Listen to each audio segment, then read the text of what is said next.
Jared, Nathan, and Matt from Kings of Leon joining me right now and enjoying a beverage in the middle of my interview. How you guys doing? Good. Yeah. Great. Good. Now, you guys have been doing a whole lot of press today. Are you getting a little bit itchy and wanting to get outside and enjoy the sun? Yeah. I had lunch at Bondi Beach today, and it was pretty depressing to have to leave there and come do press. But this guy.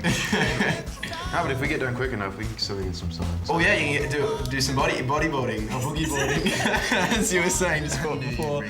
I'm sorry, I'm not going to go there. Now, you guys have had epic success. 500,000 copies of your album sold in Australia. It was the highest selling album last year. Why do you think Australians love you so much? I think we're good looking like Australians, so I think that's pretty much the main. Australians are just cool. You know? Yeah, they definitely have great taste in music. Great bands come from here. I think it's a lot to do with that. I don't know, some of our music is more like we try to go for like a kind of a, I don't know, it feels like a happier vibe or like a more laid back kind of vibe with our music. At least that's what we go for. And I think Australians can relate with that quite a bit. Now, even though your music has kind of evolved, it's still sticking to its original rock and roll roots, but it's got all this mainstream kind of play now. Why do you think it's got all this mainstream play?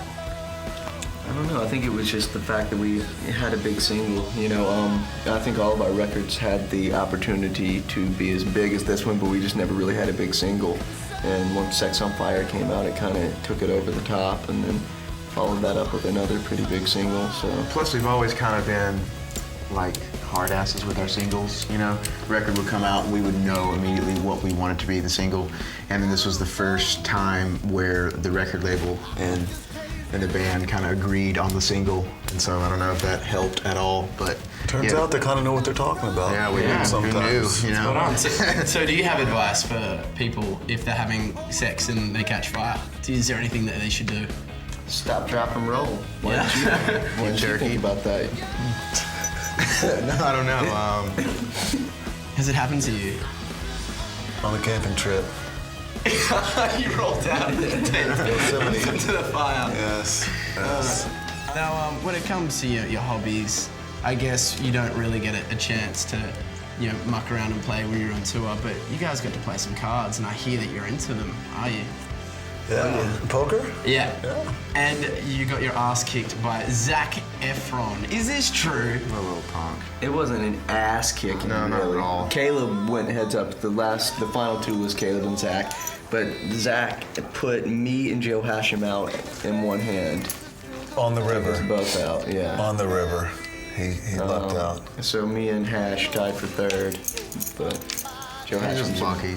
Didn't really see kind of Zac Efron as a poker player. He doesn't, High School Musical kind of happy face, didn't really seem like a badass. Is he a badass? Well, I mean, people in high school love poker. People who do musicals love poker. Put them together. We actually shouldn't be talking about it because if the people from Disney hear he's playing poker. Oh dear. Okay, new clip. Just before I got here, Somebody was playing on a few television screens around me.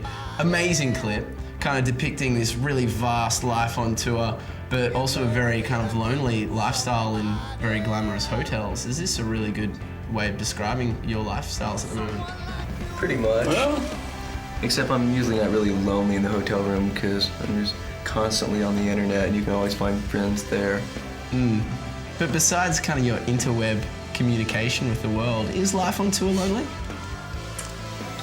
We really don't have a chance to be lonely, really. I mean, whenever you would want to feel lonely, that's, the first time you've actually had a second to take a breath and chill out for a second. There'll be plenty of time to, be lonely when our wives leave us because of our drinking problems. Definitely. And then we'll go camping. And roll out of the tent? Yeah. Okay, cool. Onto our bodyboards. Boogie boards. Yeah.